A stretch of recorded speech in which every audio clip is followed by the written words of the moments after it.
ആത്മാവ് രേഖപ്പെടുത്തിയിരിക്കുന്ന ഒരു പ്രധാന വാക്യാംശമാണ് ഈ 1 കൊരിന്ത്യർ ലേഖനം 4-ാം അധ്യായത്തിൻ്റെ 11-12 വാക്യങ്ങൾ. ഈ നാഴിക വരെ ഞങ്ങൾ വിശന്നും ദാഹിച്ചും ഉടുപ്പാനില്ലാതെ കുത്തുകൊണ്ടും സ്ഥിരവാസം കൂടാതെ ഇരിക്കുന്നു.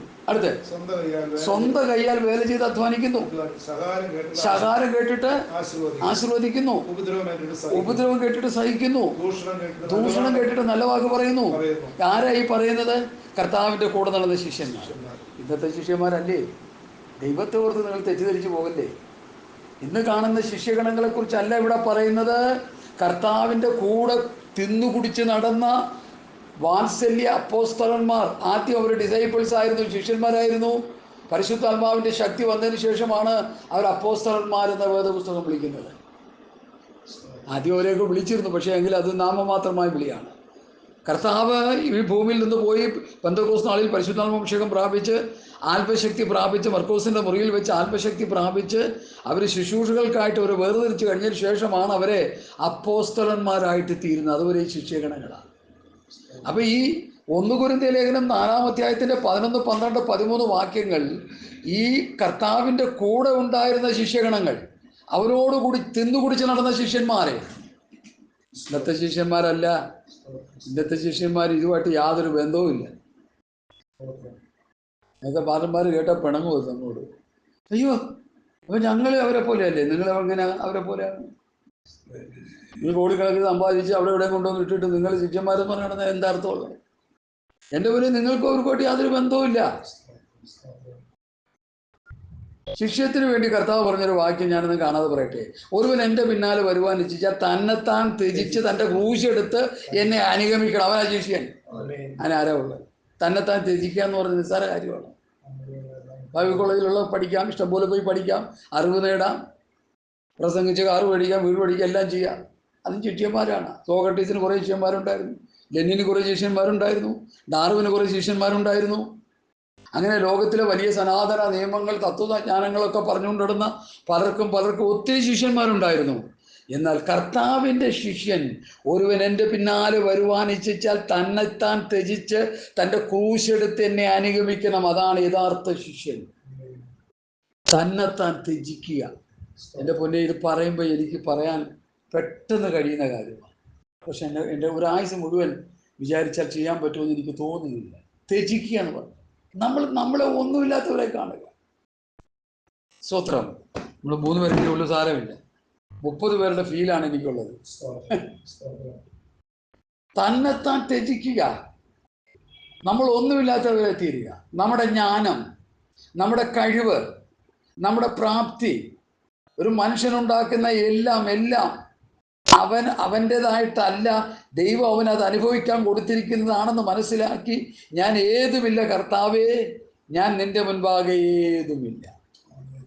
മഹാനായ ദാവീദ് രാജാവ് പറയുന്നു, ഞാനോ എളിയവനും ദരിദ്രനുമാകും. ദാവീദ് പറയും. ഒരു രാജാവിൻ്റെ സ്ഥാനത്തിരുന്നുകൊണ്ട് എങ്ങനെ പറയാൻ കഴിയും അത്? യെസ്, ദൈവത്തിൻ്റെ ഗ്രേസ് ഒരു മനുഷ്യൻ്റെ ജീവിതത്തിലേക്ക് വന്നു കഴിയുമ്പോൾ അത് പറയാൻ പറ്റത്തുള്ളൂ. എളിയവനും ദരിദ്രനുമാകുന്നു. സോളമൻ അത് പറഞ്ഞോ? ഐ എം സംതിങ് എന്നൊരു ചിന്ത വന്നു സോളമന്. അതുകൊണ്ട് എന്ത് പറ്റി? പാളിപ്പോയി. സോളമൻ്റെ അഡ്രസ്സ് വേദപുസ്തകത്തിലില്ല, പുതിയ നിയമത്തിൽ. വിശുദ്ധന്മാരുടെ പട്ടിക ഞാൻ പറഞ്ഞല്ലോ. എബ്രായലേഖനം 11-ാം അധ്യായത്തിൻ്റെ 1 മുതലുള്ള വാക്യങ്ങൾ എഴുതി വരുമ്പോൾ കാബേൽ മുതൽ ശമൂവേൽ പ്രവാചകന്മാർ വരെ പേരെടുത്ത് പറയുന്ന വിശുദ്ധന്മാരുടെ പട്ടികയുടെ ഗുണത്തിൽ സോളമൻ ഇല്ലാതെ പോയി. കാരണം എന്താ? അവന് സ്വത്രം പ്രതാപമുള്ള ജീവിതമാണ് നയിച്ചത്. അതുകൊണ്ടാണ് കർത്താവ് പറഞ്ഞത്, ആ കൊച്ചു പയ്യനോട് പറഞ്ഞു, മകനേ, നിനക്കുള്ളത് വിറ്റ് നിന്റെ ദരിദ്രർ കൊടുത്തിട്ട് എൻ്റെ പിന്നാലെ വാ. അത് കർത്താവിനെ അനുഗമിക്കാൻ ചെന്നപ്പോൾ കർത്താവിനോട് പറഞ്ഞതാ. കാരണം എന്താ കാര്യം? അന്നത്തെ കാലത്ത് ദൈവാനുഗ്രഹം ഭൗതികമാണെന്ന് വിശ്വസിച്ചു കൊണ്ടിരുന്ന ഒരു കാലമാണെന്ന്. ദൈവം അങ്ങനെ ചെയ്തിരുന്നു. കാരണം ദൈവത്തിന് ദാസന്മാർ ഭൗതികം കൊടുത്ത് അനുഗ്രഹിച്ചിരുന്നു. ജാതീയ രാജാക്കന്മാരെ കൂടുതൽ ഭൗതികം കൊടുത്ത് അനുഗ്രഹിക്കുകയും അവർക്ക് പട്ടാളക്കാരും അവർക്ക് സേവകന്മാരും അവർക്ക് മണിമേടകളും അവർക്ക് വേണ്ടുന്ന എല്ലാ ഫെസിലിറ്റികളും കർത്താവ് കൊടുത്തവരെ അനുഗ്രഹിച്ചിരുന്നൊരു കാലമാണ് പഴയ നിയമം. പഴയ നിയമം പുതിയ നിയമം എന്നുള്ള പണത്തിലേക്കും നമ്മൾ വരുന്നുണ്ട് കേട്ടോ ഈ 2 ദിവസത്തിലേക്ക്. അപ്പോൾ പുതിയ നിയമത്തിലേക്ക് വരുമ്പോൾ എന്താണ്? സ്വർഗത്തിലെ സകല ആത്മീയ അനുഗ്രഹത്താൽ ക്രിസ്തുയേശുവിൽ നമ്മെ അനുഗ്രഹിച്ചിരിക്കുന്നു. അപ്പോൾ ഞാൻ ഇനി വിഷയത്തിലേക്ക് വരാം. പോയാൽ ഞാൻ അങ്ങനെ അങ്ങ് പോകും. എൻ്റെ രീതി അതാ. ഇവിടെ എഴുതി വച്ചിരിക്കുന്നത്, പലസ്തീൻ നാട്ടിലെ ശിഷ്യന്മാർ വന്ന് കർത്താവിനോട് പറഞ്ഞു, ഞങ്ങൾ സകലവും വിട്ട് നിന്നെ അനുഗമിച്ചു, ഞങ്ങൾക്ക് എന്തോ കിട്ടും. ഇസ്രായേൽ ഗോത്രം 12-നെയും ഞാൻ ന്യായം വിധിക്കാൻ വരുമ്പോൾ നിങ്ങൾ എന്നോടൊപ്പം ഇരുന്ന് ഇസ്രായേൽ ഗോത്രം 12-നെയും ന്യായം വിധിക്കുമെന്ന് ഞാൻ സത്യമായിട്ട് നിങ്ങളോട് പറയും. ആ ചിന്ത ഉള്ളിൽ വെച്ചോണ്ടാണ് പത്രോസ് ഈ ചോദ്യം ചോദിക്കുന്നത്. എന്താ ചോദിക്കുന്നത്? ഈ കാലത്തിലോ അവർ ഒരുമിച്ച് കൂടിയിരുന്നപ്പോൾ അവനവരോട് ഈ കാലത്തിലോ നീ ഇസ്രയേലിന് രാജ്യം യഥാസ്ഥാനമാക്കി കൊടുക്കുന്നത് എന്ന് ചോദിച്ചു. അപ്പോൾ കർത്താവ് പറഞ്ഞ ഇസ്രയേൽ ഗോത്രം 12-നെയും ന്യായം വിധിക്കാനായിട്ട് കർത്താവ് ഇരിക്കുമ്പോൾ നിന്നോടൊപ്പം ഇരുത്താമെന്ന് പറഞ്ഞ കാലം ഇതാണെന്നോ ആണോ എന്നാണ് ചോദിക്കുന്നത്. മനസ്സിലായില്ലേ? വിഷയം പശ്ചാത്തലം പഠിച്ചു വരണേ. വളരെ സന്തോഷമുള്ളൊരു വിഷയമാണ്. അപ്പൊ കർത്താവ് എന്താ അവരോട് പറഞ്ഞത്? പിതാവ് തന്റെ സ്വന്തം അധികാരത്തിൽ വെച്ചിട്ടുള്ള കാലങ്ങളെയോ സമയങ്ങളെയോ അറിയുന്നത് നിങ്ങൾക്കുള്ളതല്ല. അടുത്ത, എന്നാൽ പരിശുദ്ധാത്മാവ് നിങ്ങളുടെ മേൽ വരുമ്പോൾ നിങ്ങൾ ശക്തി ലഭിച്ചിട്ട് യെരുശലേമിലും യഹൂദയിലും എല്ലായിടത്തും ശബരിയിലും അപ്പൊ പരിശുദ്ധാത്മാഭിഷേകം പ്രാപിച്ച് സാക്ഷികളാകുക എന്നാണ് ഉള്ളതാണ് ഒരു ഡിസൈപ്പിൾ, ഒരു ശിഷ്യന്റെ യഥാർത്ഥ അനുഭവം. വേറൊന്നുമല്ല. ഞാൻ നിങ്ങളൊക്കെ കർത്താവിന്റെ വേലയ്ക്ക് വേണ്ടി ഭാഗികമായി ചുമൽ കൊടുത്ത് മുമ്പോട്ട് പോകുന്നില്ല. നമ്മളെ കുറിച്ചുള്ള ദൈവത്തിന്റെ ഹിതം ശക്തി പ്രാപിച്ച് ശിഷ്യന്മാരായിരിക്കുക, ഡിസൈപ്പിൾസ്. കർത്താവ് പറഞ്ഞു, ഗോ മേക്ക് ഡിസൈപ്പിൾസ്, പോകുക, ശിഷ്യന്മാരെ വാർത്തുണ്ടാക്കുക. മത്തായി 28:20 വായിച്ചാട്ട് 16 തൊട്ട് വായിച്ചാലും കുഴപ്പമില്ല. മത്തായി 28:16 തൊട്ട് വായിച്ചാലും കുഴപ്പമില്ല.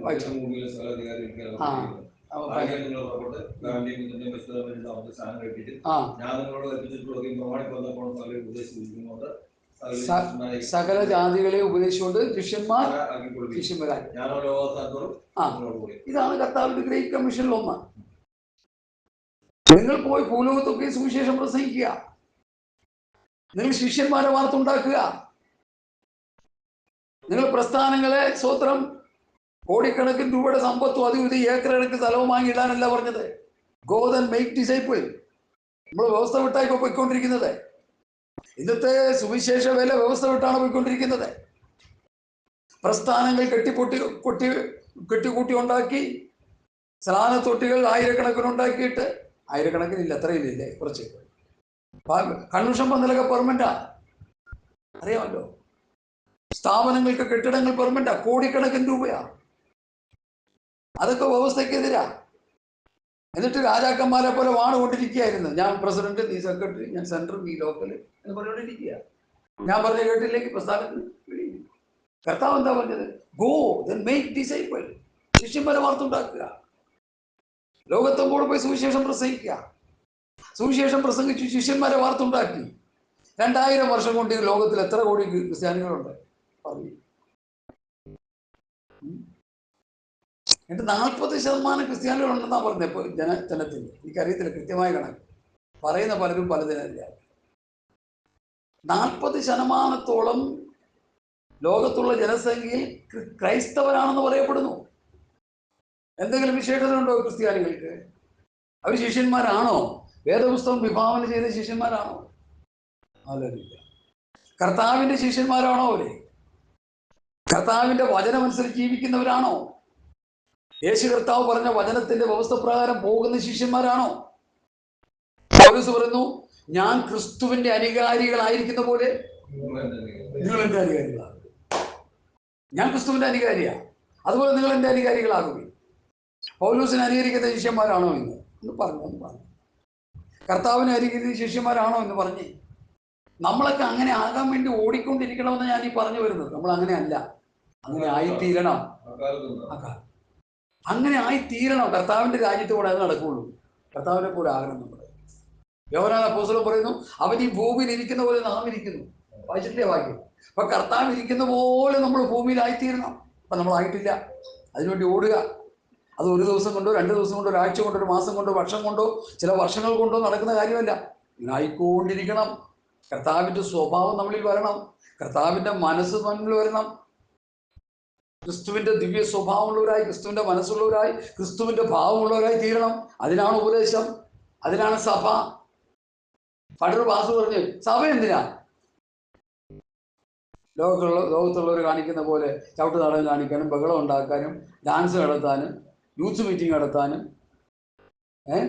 സൺഡേ സ്കൂൾ നടത്താനും അതിനൊക്കെ മാത്രമായിട്ടാണോ സഭ? സഭ ഈ ഭൂമിയിൽ ദൈവം വച്ചിരിക്കുന്നത് കർത്താവിനെ പോലെ സ്വഭാവവിശേഷ ഗുണങ്ങളുള്ള ഒരു കൂട്ടം ദൈവമക്കളെ വാർത്തുണ്ടാക്കാനാണ് സഭ. റോമാലേഖനം 8-ാം അധ്യായത്തിന്റെ ഹല്ലേലൂയാ സ്തോത്രം, ഹല്ലേലൂയാ ഹല്ലേലൂയാ ഹല്ലേലൂയാ.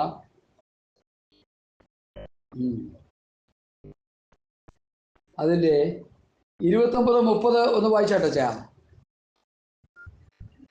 അത് മുന്നറിഞ്ഞവരെ തന്റെ പുത്രൻ അനേകം സഹോദരന്മാരിൽ ആദ്യജാതനാകേണ്ടതിന് അവന്റെ സ്വരൂപത്തോട് അനുരൂപരാകുവാൻ മതി. അപ്പൊ നമ്മളെ മുന്നേപിച്ചത് എന്തിനാ? കർത്താവിന്റെ സ്വരൂപത്തോട് അനുരൂപരാകണം.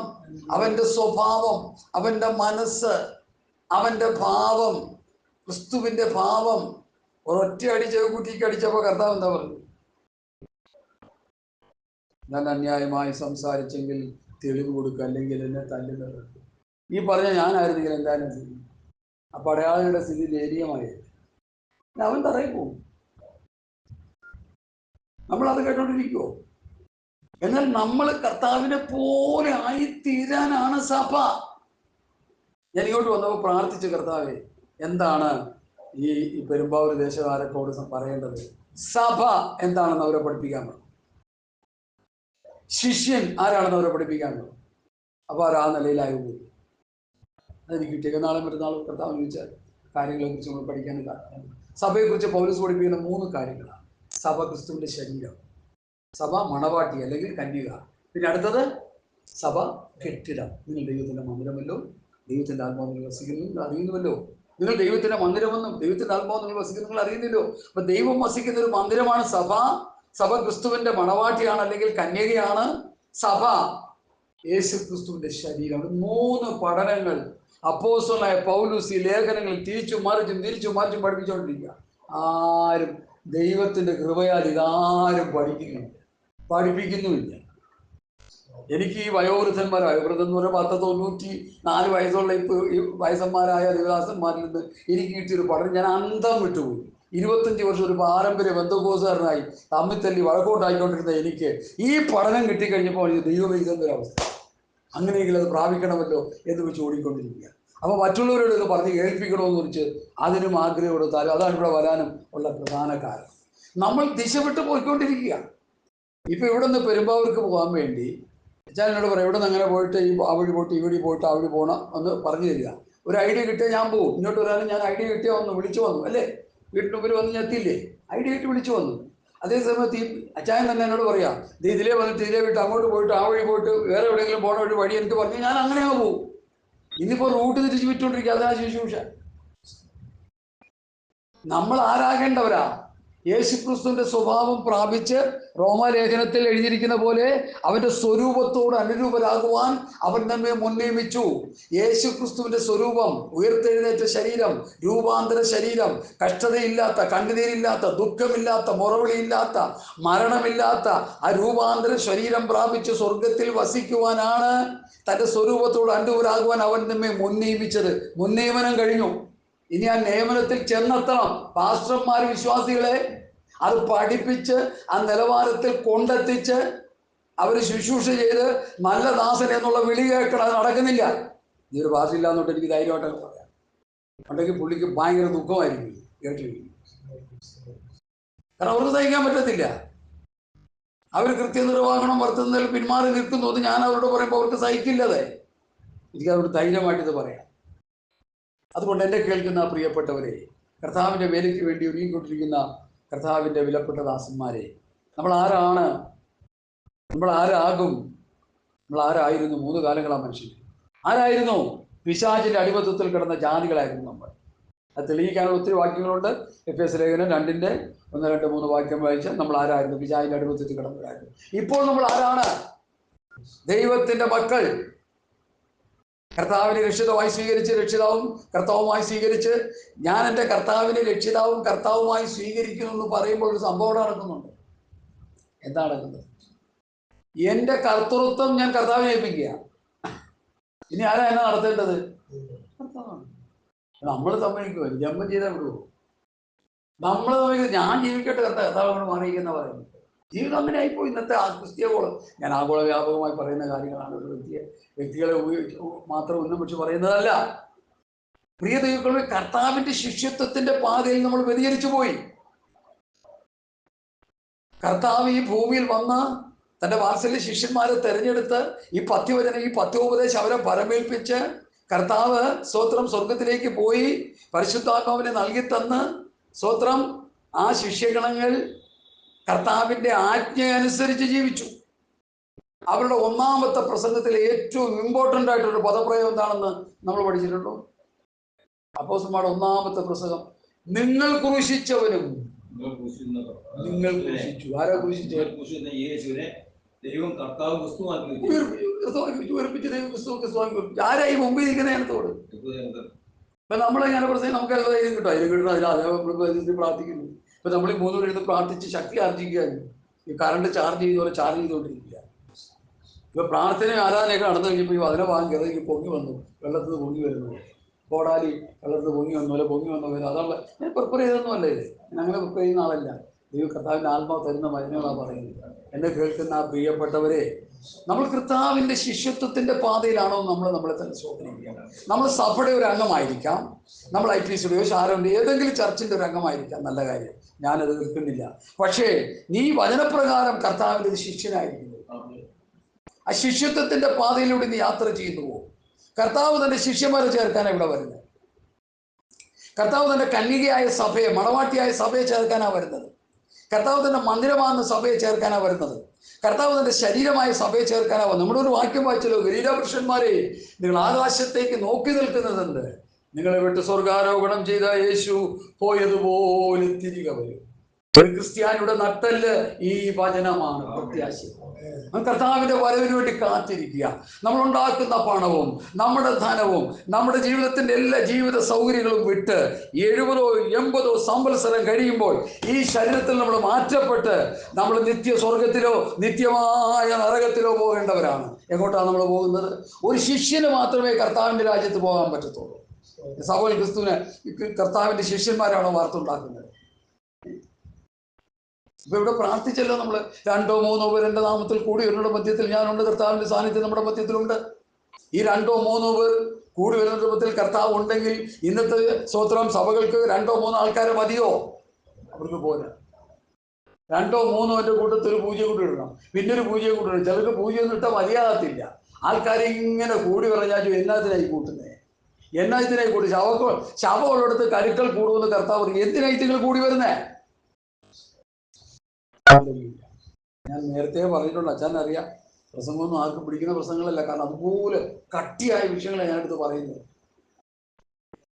ബോണി ബോണി എസ്പപ്പ എന്ന് പറഞ്ഞ പാട്ടും പാടിയിരിക്കുന്ന കൂട്ടത്തിൽപ്പെട്ട ആളല്ല ഞാൻ. ദൈവവചനത്തിന്റെ മാർമിക സത്യങ്ങൾ തുറന്നു വയ്ക്കുന്ന ഒരാളാണ്. അത് നമ്മൾ മനസ്സിലാക്കിയേ പറ്റൂ. സ്തോത്രം. നമ്മൾ യാഥാർത്ഥ്യങ്ങളെ തിരിച്ചറിയണം. തിരുവെഴുത്തുകളെയും ദൈവശക്തിയെയും അറിയാൻ തെറ്റിപ്പോകുന്നു.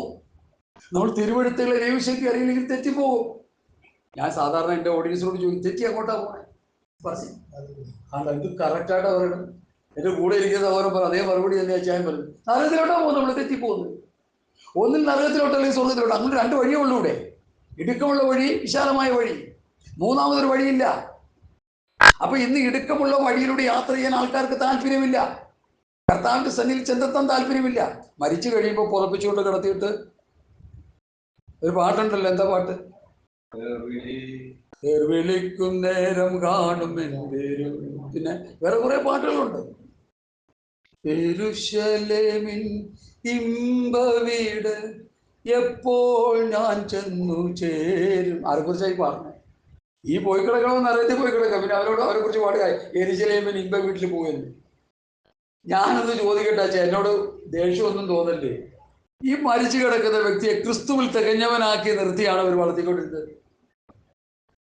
എന്റെ ചോദ്യം പലരോടും ചോദിച്ചിട്ടുണ്ട്, പല ഭാഷന്മാരും. ഒന്നും അവർ ഞെറ്റി വിളിച്ചിട്ടേ ഉള്ളൂ. നിങ്ങൾ ഈ പാടിക്കൊണ്ടിരിക്കുന്ന ഈ മരിച്ചു കിടക്കുന്ന സഹോദരന് മുമ്പിൽ നിങ്ങൾ ഈ പാട്ട് പാടുന്നുണ്ട്. യെരൂശലേമിൽ ഇന്ത്യയുടെ പേർ വിളിക്കുന്ന നേരം കാണുന്നു. കർത്താവ് പേർ വിളിക്കുമ്പോൾ ദൈവരാജ്യത്തിൽ ചെല്ലെത്താനുള്ള ആത്മീയ യോഗ്യതയോടുകൂടിയാണോ ജീവിച്ചവൻ മരിച്ചത്?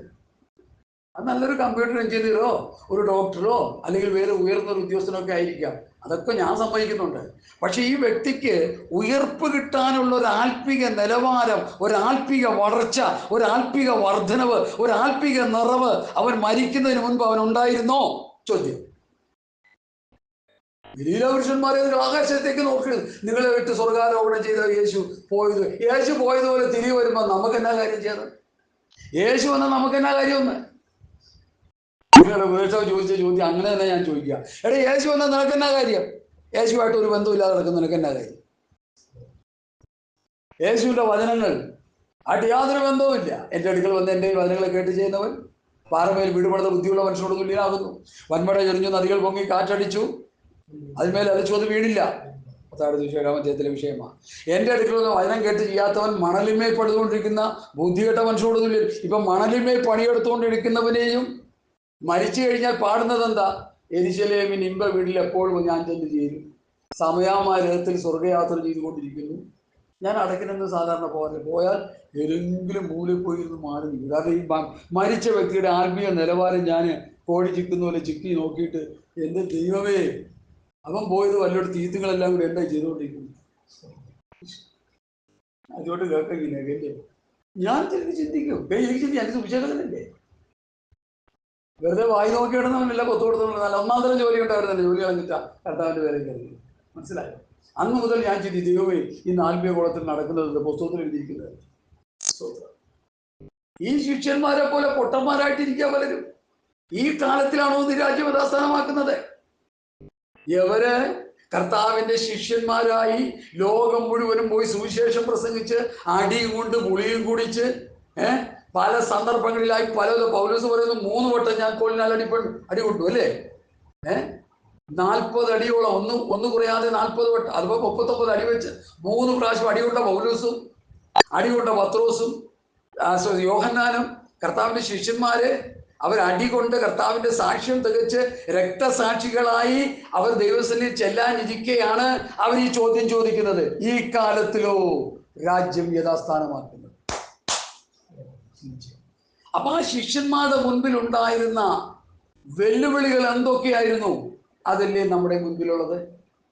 എന്തെങ്കിലും കുറവുണ്ടോ ചെയ്തതിൽ? നമ്മൾ അവഗണിക്കപ്പെടുന്നു, നമ്മൾ തള്ളപ്പെടുന്നു, കൂടെ നിൽക്കുന്നവർ നമുക്കെതിരെ അതും ഇതുമൊക്കെ പ്രസ്താവനകൾ നടത്തുന്നു.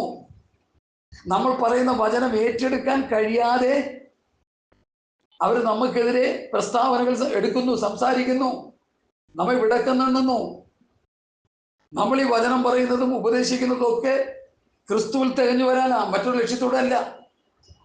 ഏതൊരു മനുഷ്യനെയും ക്രിസ്തുവിൽ തികഞ്ഞവനാക്കി നിർത്താനാണ് കർത്താവിന്റെ ദാസന്മാരായ ഞങ്ങൾ കർത്താവിന്റെ വേല ചെയ്യുന്നത്, അല്ലാപത്തിന് വേണ്ടിയല്ല. സുവിശേഷ വേല ചെയ്ത് കോടീശന്മാരായ ചരിത്രം ഇവിടെ ഉണ്ട്. ഞാൻ പറഞ്ഞല്ലോ, താറാവിന്റെ പുറകെ നടന്ന ആള് 16,000 കോടി രൂപ എങ്ങനെ ഉണ്ടായി? ആര് കൊടുത്തു? കറക്റ്റ് ആണല്ലോ. ഞാനതങ്ങ് പറയുന്നില്ല, എൻ്റെ നാവുകൊണ്ട് പറഞ്ഞ ഇച്ചിരി കുറച്ച് പറയണ്ടായിരുന്നു. സ്തോത്രം. ദൈവത്തെ വിറ്റ് നിന്നു എന്ന് പറ, അതായിരിക്കും നല്ല കുറച്ചുകൂടി.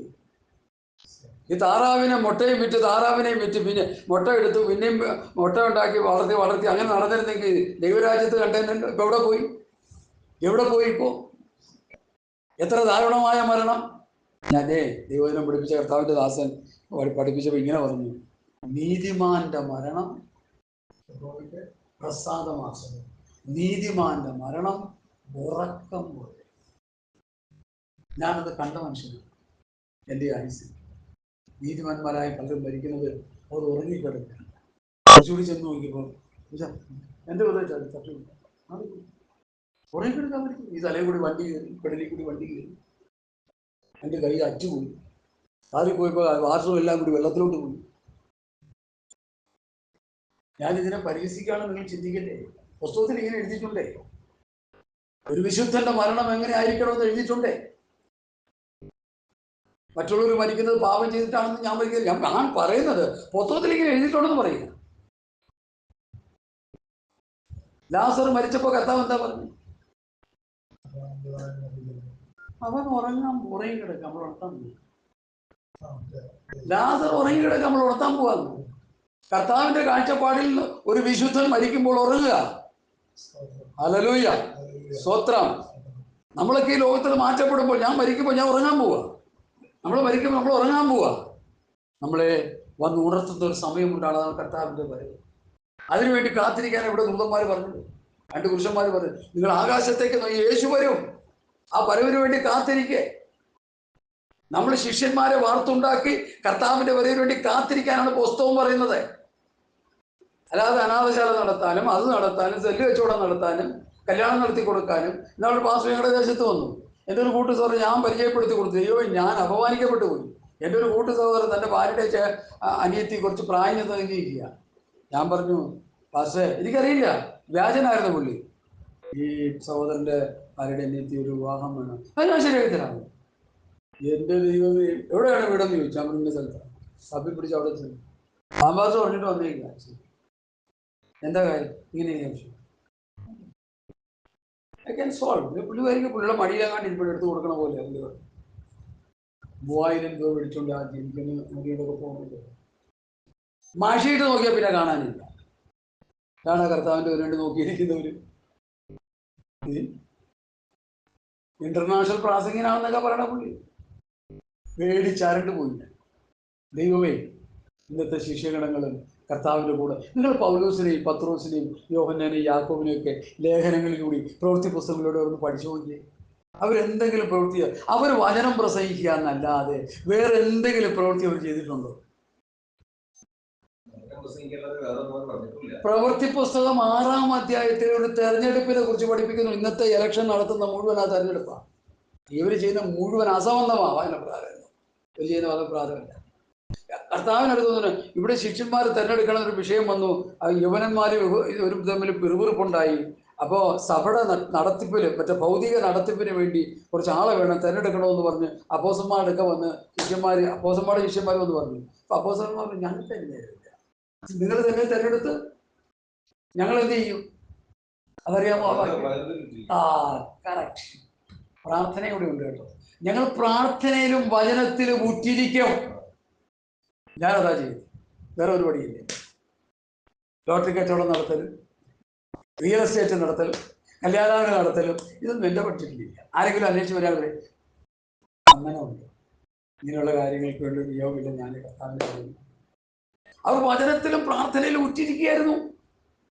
അങ്ങനെ വചനത്തിലും പ്രാർത്ഥനയിലും ഉറ്റിരിക്കുന്നവർക്കാണ് കർത്താവിൻ്റെ ശിഷ്യന്മാരെ, ഡിസൈപ്പിൾസിനെ ഉണ്ടാക്കാൻ പറ്റുന്നത്.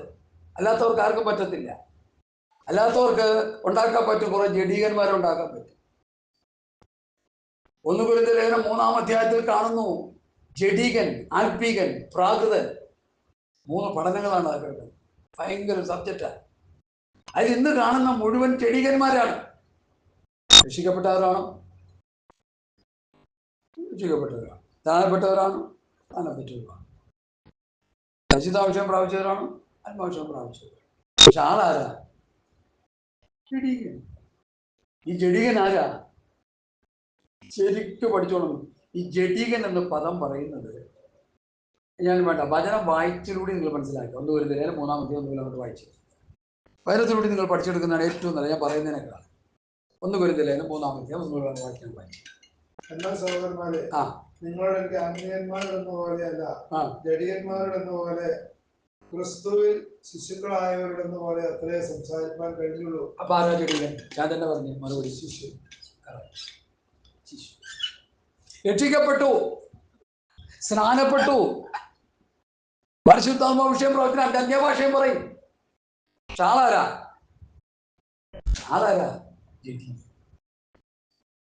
ഇനി അടുത്ത വാക്യം, അതിന്റെ പിന്നിൽ തുടർമാനമായ വാക്യം വായിച്ചു. ഭക്ഷണമല്ല പാലത്തിൽ ഞാൻ നിങ്ങൾക്ക് തന്നത്. അപ്പൊ ജഡീകന്റെ പ്രധാന ലക്ഷണം എന്താ? പാൽ കുടിച്ചു. പാൽ കുടിക്കുന്ന ആരാ? ശിശു. ശിശു.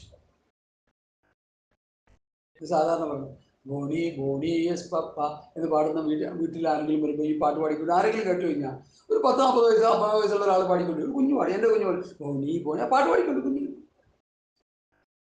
അവർക്ക് ഭക്ഷണം കഴിക്കാൻ കഴിയുന്നില്ല. ദൈവവചനം എന്ന മായമില്ലാത്ത പാലായ കട്ടിയുള്ള ഭക്ഷണം കഴിക്കാൻ അവർക്ക് കഴിയുന്നില്ല. വിശുദ്ധിയുടെ വചനം അവർക്ക് ഭക്ഷിക്കാൻ കഴിയുന്നില്ല. വേർപാടിന്റെ വചനം അവർക്ക് ഭക്ഷിക്കാൻ കഴിയുന്നില്ല. ആത്മീയ വളർച്ചയ്ക്കുള്ളത്, ആത്മീയ വർധനവിനുള്ളത്, ആത്മീയ നിറവിനുള്ള ഭക്ഷണങ്ങൾ അവർക്ക് ഭക്ഷിക്കാൻ കഴിയാതെ ഇന്നും അവർ ശിശുക്കളായിരിക്കുകയാണ്.